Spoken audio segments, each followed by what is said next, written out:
Hello guys, welcome back. कैसे आप उम्मीद करता हूँ कि सब खैरियत से होंगे। दोस्तों, मेरा नाम है ज़ीशान आसिम और आप देख रहे हो it's for you YouTube channel. आज के इस वीडियो में हम बल्गारिया कंट्री के हवाले से बात करेंगे, क्योंकि बल्गारिया की मुझे बहुत ज़्यादा डिमांड आ रही है। और जैसा कि आप सबको पता है कि रोमानिया और बल्गारिया ये दोनों रिसेंटली शेंजन का पार्ट बने हैं। तो मुझे बहुत ज़्यादा डिमांड आ रही थी पाकिस्तान, इंडिया, बांग्लादेश, नेपाल से काफ़ी सारे व्यूवर्स की कि हमें बल्गारिया के हवाले से भी इन्फॉर्मेशन दी जाए कि बल्गारिया कैसा कंट्री है और हम आगे बल्गारिया में कैसे मूव हो सकते हैं। स्टूडेंट वीज़ा पे हम कैसे आ सकते हैं, वर्क वीज़ा पे क्या ऑप्शंस हैं, सैलरी कितनी है, पीआर के क्या चांसेस हैं, और अगर हम स्टडी वीज़ा पे आते हैं तो कितना ख़र्चा हो जाएगा इसके ऊपर हमारा। तो सबसे पहले तो मैं आपको ये बताता चलूँ कि रोमानिया और बल्गारिया ये दोनों कंट्रीज रिसेंटली शेंजन का पार्ट बने हैं। जो रूल रेगुलेशंस चल रहे हैं बल्गारिया में या रोमानिया में, वो बहुत बड़े पैमाने पर अभी तक चेंज नहीं हुए शेंजन में आने के बाद। तो अभी तक ये कहा जा सकता है कि ये दोनों कंट्रीज़ वीज़ा को लेके थोड़े फ्लेक्सिबल हैं बाकी कंट्रीज़ की निस्बत, स्टडी वीज़ा और वर्क वीज़ा के ऊपर। अगर आप इन कंट्रीज़ में मूव होना चाहते हैं तो अभी इतनी ज़्यादा रिस्ट्रिक्शंस नहीं लगी जो कि other Schengen countries work visa देते वक्त या स्टडी वीज़ा देते वक्त आपसे जो रिक्वायरमेंट्स करते हैं, अभी तक इन कंट्रीज़ की इतनी ज़्यादा रिक्वायरमेंट्स नहीं हुई। तो अगर स्टडी के हवाले से देखा जाए पॉइंट ऑफ व्यू से, तो बहुत बढ़िया। आप 3,000 यूरो के अंदर आप एक साल की अपनी फ़ीस पे कर सकते हो। 3,000 से 4,000 यूरो की आपकी पूरे साल की फ़ीस होती है। और अगर वहाँ पे आप पार्ट टाइम जॉब करते हो, स्टूडेंट्स वहाँ पे काफ़ी सारी जॉब्स करते हैं, डिलीवरी का भी अब काम हो गया वहाँ पे। तो डिलीवरी का ये वाहिद काम है जिसके अंदर आप अच्छी अर्निंग कर सकते हो पूरे यूरोप के अंदर। अब की ग्राउंड रियलिटी के अकॉर्डिंग स्टूडेंट्स अपनी फ़ीस वहाँ पे अर्न कर लेते हैं और वो इस काबिल हो जाते हैं कि वो अपनी जो यूनिवर्सिटी की फ़ीसेज़ हैं वो उनको टाइम पे कर सकें। और अगर पीआर की बात की जाए तो अगर आप प्रॉपर 3 साल तक वहाँ पे अपना टैक्स पे करते हो तो आप वहाँ से पीआर के लिए एलिजिबल हो जाते हो। शर्तें कुछ रखी गई हैं बल्गारिया की जानिब से कि आपके पास पिछले 3 साल का मुकम्मल टैक्स रिकॉर्ड हो, आप ज़्यादा टाइम के लिए आपने बल्गारिया से आउट ना किया हो, मोर देन 90 डेज़ आप एक साल के अंदर बाहर ना रहे हो, और किस किस्म की कुछ रिक्वायरमेंट्स हैं जो कि आपको फुलफ़िल करनी होंगी, और उसके बाद आप बल्गारिया की पीआर अप्लाई कर सकते हो। अगर आप पाकिस्तान, इंडिया, नेपाल या बांग्लादेश से बल्गारिया आने में इंटरेस्टेड हो तो सबसे जो आसान वे है बल्गारिया आने का वो स्टूडेंट वीज़ा है। आप स्टूडेंट वीज़ा के ऊपर बल्गारिया मूव हो सकते हो। कॉस्ट भी बहुत कम आएगी और वीज़ा प्रोसेस भी बहुत लीनियर सा है, बहुत फास्ट वीज़ा प्रोसेस होगा बल्गारिया का। अब जो सबसे इंपॉर्टेंट चीज़ कि सैलरी कितनी होती है बल्गारिया में एक महीने के अंदर, अगर मैं आपको कहूँ तो मैं आपको 1,000-1,500 यूरो बाकी यूट्यूबर्स की तरह बता सकता हूँ जो, लेकिन ग्राउंड रियलिटी है वो ये कि स्टार्टिंग के ऊपर एक बंदा जो बल्गारिया में है वो 600-650 यूरो अर्न कर पाता है स्टार्टिंग में।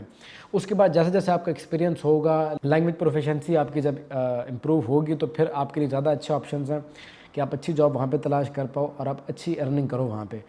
लेकिन स्टार्टिंग में 600-650 यूरो के लमसम ही आप वहाँ पे अर्न कर सकते हो, उससे ज़्यादा आप अर्निंग नहीं कर सकते।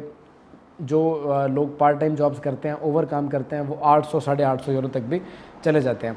तो बात करने का मकसद यह है कि अगर आपने अपनी फ़ीसें वहाँ पे मैनेज करनी है तो फ़ीसें मैनेज हो जाती हैं। बल्गारिया में रहते हुए आप अपनी यूनिवर्सिटी फ़ीसेस जो हैं आप उनको मैनेज कर सकते हो। जो स्टूडेंट्स वहाँ पे रहते हैं ऑलरेडी वो अपनी फ़ीसेस वगैरह कवर कर लेते हैं काम करके वहाँ पे पार्ट टाइम। तो अच्छा ऑप्शन है बल्गारिया, आपको ज़रूर यूटिलाइज़ करना चाहिए। विज़िट वीज़ा को अगर देखा जाए तो विज़िट वीज़ा भी बल्गारिया का इतना हार्ड या इतना मुश्किल नहीं है।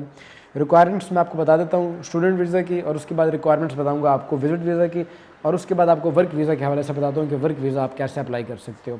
सबसे पहले स्टूडेंट वीज़ा को अगर देखा जाए तो आपने इंटरमीडिएट किया हो अगर आप पाकिस्तान से अप्लाई करते हो। अगर आप इंडिया से करते हो तो +2 आपने कर रखा हो, प्लस आपका पीसीसी लगेगा।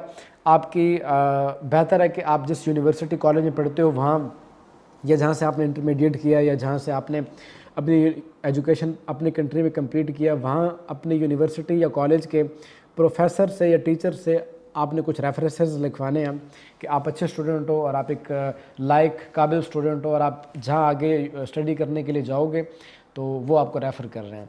इसके बाद आपने अपनी बैंक स्टेटमेंट मैनेज करनी होगी, जो कि बल्गारिया के स्टूडेंट वीज़ा के लिए ज़रूरी है कि आपके पास 20 से 22 लाख पाकिस्तानी रुपीज़ में पड़े हों। इंडिया के अगर आपके पास 4-5 लाख भी हैं तो वो चल जाएंगे स्टेटमेंट के लिए। तो इस तरीके से आपने अपनी बैंक स्टेटमेंट मैनेज करनी होगी। अगर आपको आपके पेरेंट्स सपोर्ट कर रहे हैं तो आपके पेरेंट्स की तरफ से एक एफिडेविट लगेगा जो कि नोटराइज होना चाहिए, या फिर एक स्टाम्प पेपर के ऊपर ऑफिशियली उन्होंने लिखा हो कि वो आपको स्पॉन्सर करेंगे आपके इस पूरे स्टडी पीरियड के दौरान। आपकी बुकिंग होनी चाहिए अकोमोडेशन की बल्गारिया में, जहाँ भी आप स्टडी करने के लिए जाओगे। यूनिवर्सिटी से फिर आपने ऑफ़र लेटर मंगवाना है, जिस यूनिवर्सिटी में एडमिशन करोगे आप, फिर आपने उसकी फ़ीस पे करनी है और उसके बाद आपने अपना वीज़ा प्रोसेस कर देना है। बल्गारिया के विज़िट वीज़ा के लिए भी इसी किस्म की नॉर्मल रिक्वायरमेंट्स हैं कि आपने सबसे पहले अपना ट्रैवल प्लान बनाना है, अपनी हेल्थ इंश्योरेंस बनानी है जो कि 30,000 यूरो को कवर करती हो। उसके बाद आपने अपना पीसीसी बनाना है, आपकी बैंक स्टेटमेंट लगेगी। उसके बाद आप अगर कहीं जॉब कर रहे हो तो आपको एनओसी चाहिए होगा अपनी कंपनी से। अगर आप बिजनेसमैन हो तो फिर आपकी टैक्स रिटर्न्स लगेंगी लास्ट ईयर की। अगर आपने जहाँ पे ट्रैवल किया है और उस कंट्री के अंदर आपकी कुछ फ़ोटोज़ वगैरह हैं तो वो आपने मैनेज करके एक फ़ाइल बना के एम्बेसी में सबमिट करनी होगी। तो इस तरीके से आप विज़िट वीज़ा अप्लाई कर सकते हो। वर्क वीज़ा वाले लोगों के लिए ज़रूरी है कि वो ऑनलाइन सर्च करें, लिंक्डइन पे, गूगल पे जाके बल्गारिया की मुख्तलिफ़ कंपनीज़ में अगर उनको जॉब मिल जाती है तो वेरी गुड, अदरवाइज़ वो अपने इलाके के या अपनी सिटी के किसी बेहतर कंसल्टेंट या फिर एजेंट से रहनुमाई लेके बल्गारिया के अंदर जॉब अप्लाई कर सकते हैं। तो ये तरीका है गाइस बल्गारिया आने का, और फीसिस का भी बता दिया है, सैलरी का भी बता दिया है, रिक्वायरमेंट्स भी बता दी हैं विज़िट वीज़ा की और स्टूडेंट वीज़ा की। और आई होप सो कि आपको इस वीडियो से काफ़ी सारी इन्फॉर्मेशन मिलेगी। और पीआर आप 3 साल मुकम्मल टैक्स पे करने के बाद अप्लाई कर सकते हो यहाँ पे बल्गारिया में। बाकी इसके अलावा अगर आपको कोई क्वेश्चन या कोई क्वेरी हो तो आप वो कमेंट सेक्शन पे, मैसेंजर पे या मेरे ईमेल के ऊपर आप पूछ सकते हो। अगर आप हमारे साथ 1-to-1 कॉल पे बात करना चाहते हो तो उसके लिए आपको कुछ चार्जेस पे करने होंगे, अपॉइंटमेंट बुक करनी होगी और उसके बाद मैं आपको ख़ुद कॉल कर लूँगा। इसी के साथ अब ज़िशान आसिम को दीजिएगा इजाज़त। मिलते हैं इस तरह की अगली वीडियो में, तब तक के लिए टेक केयर, अल्लाह हाफ़िज़।